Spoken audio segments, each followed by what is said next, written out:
Jauna valsts ieņēmuma dienesta vadītāja meklējumi uzņem apgriezienus. Nozares ministra pieļāvusi, ka nodokļu administrācijas vadītāju varētu iecelt jau šī valdība.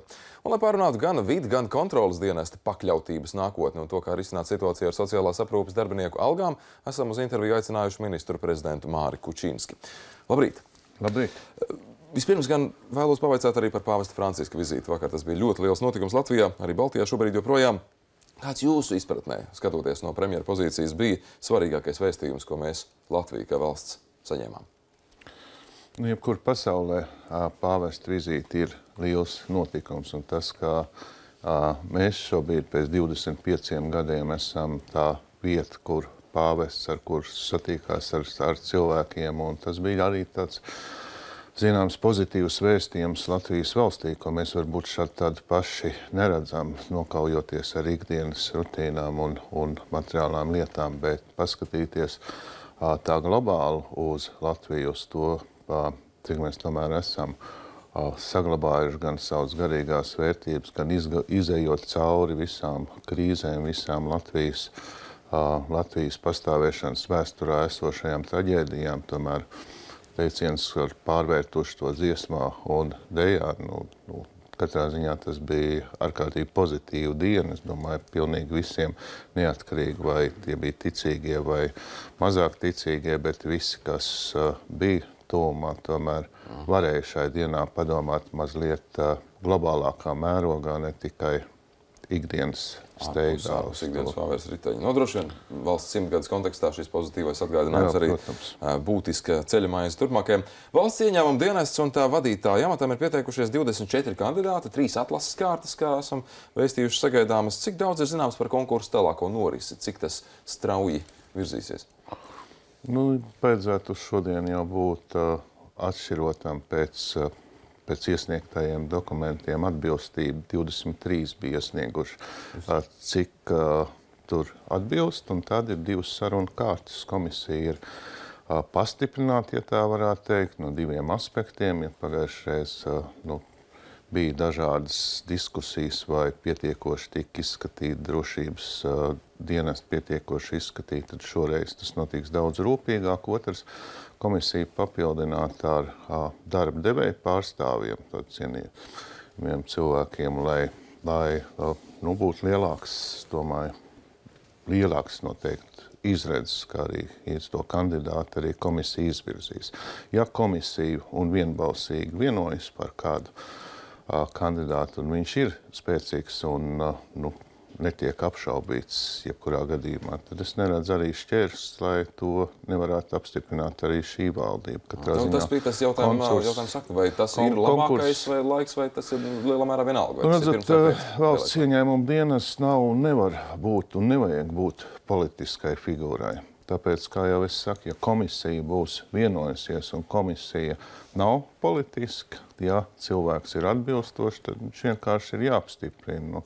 Katrās gadījumā šādas amatas kā ieņēmuma dienests vai korupcijas apkarošanas, novēršanas apkarošanas vai jebkuras institūcijas, kurām ir jābūt ar pastāvīgi domājošām, katrās gadījumā, tur nevajag politisku tirgu atvērt. Komisijas profesionālā kompetence, praktiski. Jā. Par citu institūciju, pat ir izskanējis, ka Finanšu ministrija aicinās valdību lemt par noziedzīgi iegūtu līdzekļu legalizācijas novēršanas dienesta, ko mēs pazīstam arī ar vārdu kontrolas dienests, nodošanu iekšlietu ministrijas pāraudzībā. Ilza Znotiņa gan izteikusies, ka iestādē būtu jābūt tieši jūsu premjera, nevis iekšlietu ministrijas pāraudzībā. Kāds ir jūsu uzskats? Pirmkārt, nevienam nebija šaubu par to, kā jānonāk ministra kabineta pakļautībā, kas nozīmē, ka dienestam būs ļoti liela patstāvīga, līdzīgi kā tas ir korupcijas novēršanas apkarošanas birojam, kā tas ir citām vēl institūcijām, sābam, bet tas tiek nodots kāds pārauga no ministriem. Bet Eiropas praksē apmēram pusi uz pusi ir finanšu vai iekšlietu. Par to arī ir izšķiršanās. Šobrīd diskusijas jau arī iet varbūt uz šo finanšu situācijas sakārtošanas laiku, kā būtu pat prātīgi arī premjeram uzņemties pāraudzību. Kāpēc šāda iniciatīva, jūsuprāt, ir uz iekšlietu ministrijas pusi no finanšu ministrijas? Nē, tāpēc, ka lielākā daļa, kā jau es teicu, ir iekšlietu ministrijas pakļautībā, ņemot vērā, ka ir ļoti cieša sadarbība. Tātad kontrolas dienests ir, kas saņem informāciju par aizdomīgiem darījumiem. Izmeklētāji ir iekšlietu ministrijā, kur tādā gadījumā arī pārbauda visu. Finanšu ministrija vairāk ir no tāda politikas veidošana. Es pieņemu, ka vēl nedaudz diskusijas būs. Es pieļauju, ka kā punkts tiks pielikts tieši ministra kabineta konkrētajā sēdē, jo virzība būs šķiet nākamo otrdienu. Mums ir jāvienojas gan par konsultantu piesaisti šim dienestam, lai viņi izveidotu spēcīgi arī ABLV gadījumā nodrošinātu pilnīgi drošu kontroli, ka tur nekas nevar aizslīdēt, pazust. Un par pakļautību tad arī nākamā otrdiena varētu diskutēt. Tad arī domājams, ja būs sagatavot visi nepieciešamie dokumentācija, tad lēmums pieņems tad. Pēc politiskās sajūtas tas arī varētu notikt vēl šīs valdības laikā? Mēs nedaudz šķēršas tieši tāpēc, ka attiecībā uz kontrolas dienestu, uz vispār šo finanšu sistēmas sakārtošanas jautājumu mums nav valdībā domstarpība par to, ka tas ir vienkārši jāizdara. Mēs drīzāk pat negribētu paļauties, kas būs pēc tam, skatoties, ka varbūt kādam tas ļoti nepatīk, jo mēs esam to mazo Šveici tā kā pazaudējuši šobrīd. Vēl viens temats, kas gan iesaista ministriju pakļautību un kompetenci, gan arī lielā mērā visu valdību un šūmē, kā mēs arī izsakāmies sabiedrību par obligāta iepirkuma komponenti. Cik pašlaik mērķtiecīgi ir valdības kopumā un varbūt arī ekonomikas ministrijas atsevišķi tieši rīcība un darbība, lai OIK maksājumu atceltu un iespējams varbūt citu vietā atbalsta mehānismu ieviestu? Cik tas strauji virzās vai pietiekami? Es gan griezos pie Ašerādena kunga ar vēlmi parādīt, ka vajadzētu ātrāk un straujāk, jo tāds bija solījums, jo šobrīd līdz 14. datumam bija iedots atzīmes sniegšanai citām ministrijām, bet tur netika uzrādīts tas, par ko komitejā jau konkrēti arī tika lemts vēl par soļiem, kādi jāveic. Tāpēc es domāju, ka parādīsies arī valdības dienas kārtībā, tāda ir solījuma, un Ašerādena kunga gaida no konkrētiem grozījumiem, ko viņš piedāvā, ir nodoklis visiem tiem, kas nodarbojas ar šo, ja varētu teikt, biznesa jauns, kas tādā ziņā, tur gan rakstīts budžetā, bet kas ir jāvirs tad obligātās iepirkuma komponentes samazināšanai.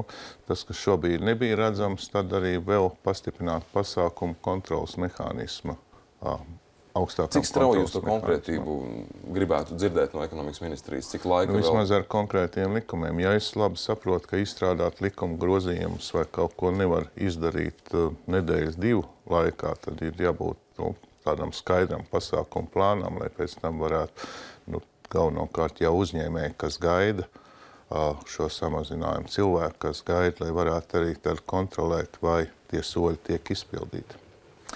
Un viena tēma karsta ar aktualitāti gan šīs nedēļas protesta, gan arī budžeta kontekstā atalgojums valsts sociālās aprūpes centru darbiniekiem neatbilstoši zems ir, tāpēc viņi ir apņēmušies piekdien, 28. septembrī, pieteikuši vienas dienas bada streiku savā darba vietā. Kādas ir iespējas vēl šīs valdības laikā uzrunāt šo problēmu, atrisināt, nākt pretī? Tas droši vien pirmām kārtām būs ministram vairāk zināms, un ministrijai ir arī plāni, kā iet uz algu paaugstināšanu. Ministrs nākamā gada budžetā, cik es saprotu, ministrijā 6,5 miljonus. Šobrīd, kā jau es vēlreiz saku, 5 miljoni ir palikuši neparedzētajos līdzekļos, un bez nākamā gada budžeta vai skatot kaut ko tuvākos mēnešus pirms jaunā gada, ja gadījumā ir kādas ekonomijas, ja šīs ekonomijas ir pašā labklājības ministrijas maciņā, tad to var kaut kādā ziņā skatīt, bet tas noteikti nav vienas nedēļas jautājums. Tā kā mēs prasīsim analīzes, prasīsim no ministra, lai parādīts arī, kāds ir ilgtermiņa risinājums un paredzēts, jo nav noslēpums tomēr uz sociālās aprūpes un šo sfēru, kā politika attiecībā uz bērnamiem tiek diezgan strauji virzīta uz to, lai viņi pazust kā tādi, aizvien vairāk stiprināt audžģimeņu institūciju. Sociālās aprūpes centri gan ir plašāks. Tie ir plašāks. Tātad, kas notiek pārējās, ir vairākas arī programmas Eiropas struktūra fondu, lai vairāk tiktu tomēr no aprūpes centriem aiznest uz citādu aprūpes veidiem. Bet šīs nedēļas badstreiks brīdinājumi arī paliks vairāk kā brīdinājums ilgtermiņa risinājumu meklēšanai. Šonedēļ neko nesagrābsies. Šonedēļ, protams, ka nevar neko nesagrābt, ne atrast, ne pēkšņi, tāpēc kaut ko uz ātro izdarīt. Es domāju, ka tas, kas ir jāiedod sociālās aprūpes darbiniekiem, ir no ministrijas puses skaidrs redzējums, kas tad notiks tuvākajā laikā. Vairāk arī neko izdarīt, diemžēl nevarēs. Bet nākamā gada budžeta rāmī, kā jūs pieļaujat, ir iespēja? Es pieņemu, ka sociālās iemaksas ir viens no vislabāk augošajiem budžeta ienākumiem. Cilvēki tomēr ir nākuši ārā no ēnu ekonomikas, pieņem to arī nedaudz pastimulēja obligātā groza sadalījums veselībā, tomēr tie cipari paliek mazāk, lai kā skeptiķiem tas nepatīk.